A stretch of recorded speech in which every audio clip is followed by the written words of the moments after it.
Yeah, people of the internet. And just as promised, today we're gonna talk about the Huawei P7, which is right in front of me, recording all this with the front camera. So we're gonna do pretty much the same thing as I did with the Samsung Galaxy S7, like is it worth it, how does it perform, blah blah blah. Should you even get one? But first, let's talk about the specs. Inside the phone, you can find a Helios silicon quad-core chip at 1.8 GHz, 2 GB of RAM, 16 GB of internal storage. However, it is expandable with a micro SD card up to 64 GB. For taking pictures, you have a 13 megapixel camera at the back, which is really nice, and up front is an 8 megapixel front camera, which is recording all this like this, and pretty much every video I did in the last year or so was recorded with this front-facing camera, except a few maybe, like one maybe. And there's also one good thing about the phone, its design. It looks really sexy and it's really thin. 6.5mm thin, which is thinner than the current iPhone 7. So, with that out of the way, this being my daily driver for about a year now, well actually 1 year and 2 months, or 1 month, well 13, 14 months, I think, I kinda got to know the phone really good. I use it every day.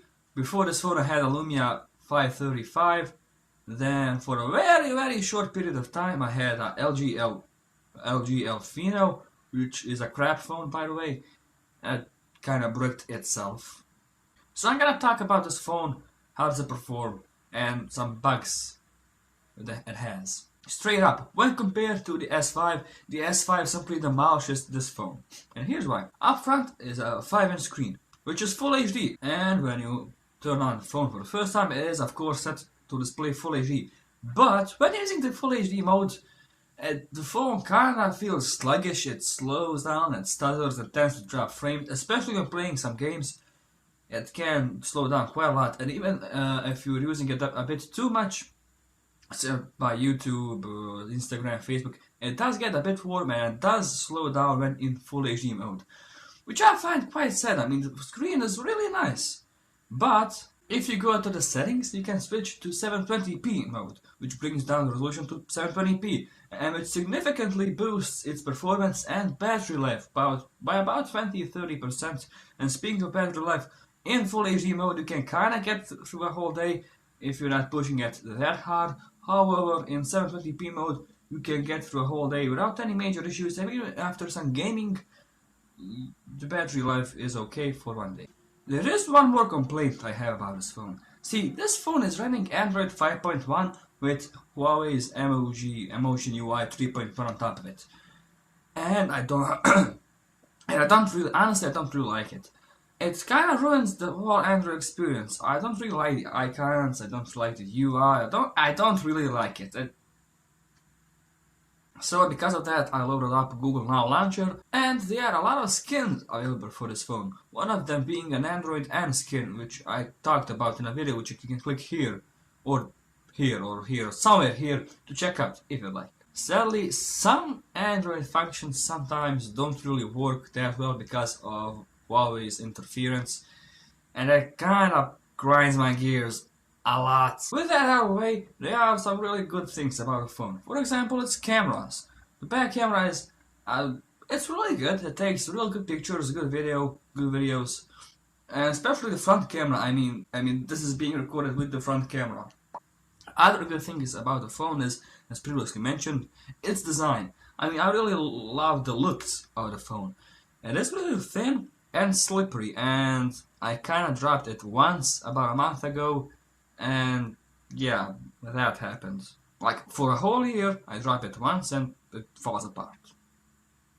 And while we are at the back, the speaker is on low-ish on medium volume. It's quite good. However, when you crank it up, it does get distorted and stuff, and so you can't really expect much from a speaker of a phone this thin. Another thing that kind of bugs me is I rooted my phone. It is rooted. However, I haven't found any mods or doohickeys for this thing. For instance, my Sony Xperia Tipo has tons and tons and tons of mods and skins and stuff. And it has Android 6 skin mod thing. But this thing doesn't have one. but not a lot of people root their devices in the first place, so it's only me, probably. So at this point, you're probably wondering, should I get one?